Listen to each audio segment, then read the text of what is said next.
Good morning students. आज हम पढ़ेंगे ड्रॉबैक्स ऑफ रदरफोर्ड मॉडल। तो इसका जो पहला ड्रॉबैक है कि रदरफोर्ड स्टेबिलिटी ऑफ एटम के बारे में डिस्क्रिप्शन नहीं दे पाए, वो अच्छे से उसे एक्सप्लेन नहीं कर पाए। क्योंकि आपको पता है रदरफोर्ड ने कहा था कि एटम के अंदर जो न्यूक्लियस होता है तो उसके अंदर पॉजिटिवली चार्ज्ड पार्टिकल कंसंट्रेट करते हैं और उसके चारों तरफ इलेक्ट्रॉन जो है लगातार रिवॉल्व करते रहते हैं। मान लो ये इलेक्ट्रॉन है तो ये क्या करता रहेगा, रिवॉल्व करता रहेगा लगातार। ये किसने कहा था? रदरफोर्ड ने। तो इसी बात को लेकर जब मैक्सवेल आए सामने तो मैक्सवेल ने अपने इलेक्ट्रोमैग्नेटिक थ्योरी में ये कहा था कि भाई कोई भी अगर चार्ज्ड पार्टिकल है, कोई भी चार्ज पार्टिकल है, अगर वो एक्सेलरेशन कर रहा है यानी कि किसी भी वेलोसिटी से वो लगातार रिवॉल्व कर रहा है तो वो एनर्जी को लॉस करेगा। किस रूप में? इलेक्ट्रोमैग्नेटिक रेडिएशंस के रूप में। ये बहुत इंपॉर्टेंट बात कही उसने कि कोई भी चार्ज पार्टिकल अगर वो एक्सेलरेटेड है तो वो एनर्जी को लगातार लॉस करेगा। अब रदरफोर्ड कहें तो रदरफोर्ड ने भी यही तो कहा था कि इलेक्ट्रॉन लगातार घूमता रहेगा।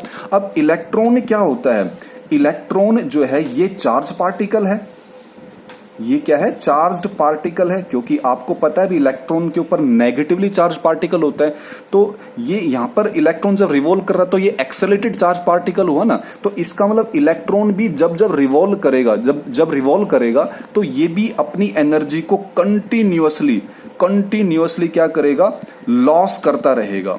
ठीक है। और एक टाइम ऐसा आएगा कि जब ये न्यूक्लियस के चारों तरफ घूम रहा होगा तो लगातार एनर्जी जब ये लॉस कर रहा होगा तो बिल्कुल स्पाइरल वे में, स्पाइरल आपको पता है ना, स्पाइरल बाइंडिंग आपने सुना है, तो स्पाइरल होती है ना ऐसे गोल गोल इस तरह से। तो स्पाइरल पाथ को फॉलो करते हुए इसका जो इलेक्ट्रॉन है जब वो रिवॉल्व रिवॉल्व करेगा तो एनर्जी लगातार लॉस करेगा। तो एक टाइम ऐसा होगा कि ये न्यूक्लियस के अंदर गिर जाएगा और इससे क्या होगा कि आपका जो न्यूक्लियस है वो कोलैप्स हो जाएगा। और कोलैप्स का मतलब फट जाएगा और एटम इस तरह से क्या हो जाएगा? अनस्टेबल। तो लेकिन हम जानते हैं कि एटम तो क्या होता है? एटम तो स्टेबल होता है। एटम कैसा होता है? स्टेबल। यही बात जो है जो रदरफोर्ड थे वो एक्सप्लेन नहीं कर पाए। तो इसका मतलब जो मैक्सवेल इलेक्ट्रोमैग्नेटिक थ्योरी थी उसने रदरफोर्ड मॉडल ऑफ एटम को क्या कर दिया? डिसप्रूव्ड कर दिया, यानी कि डिसएग्री कर दिया।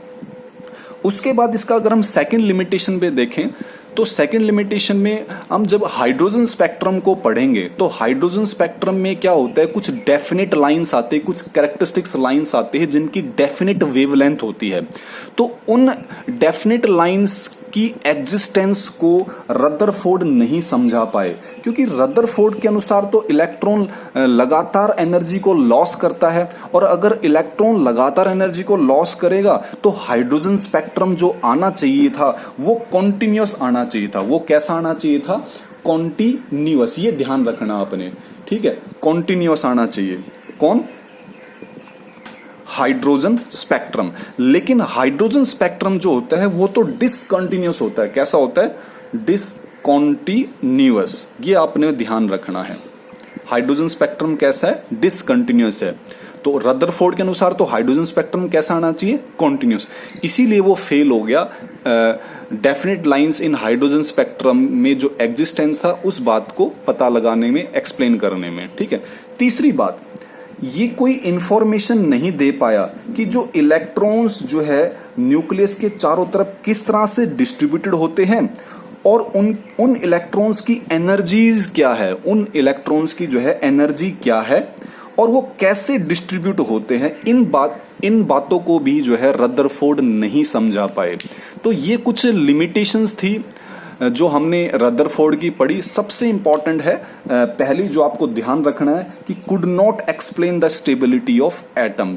और किसने इसको डिसप्रूव्ड किया था, डिसएग्री किया था? तो ये डिसएग्री किया था मैक्सवेल इलेक्ट्रोमैग्नेटिक थ्योरी ने। मैक्सवेल इलेक्ट्रोमैग्नेटिक थ्योरी ने ही इसे डिसप्रूव्ड किया था। ये आपसे पूछ सकता है क्वेश्चन में।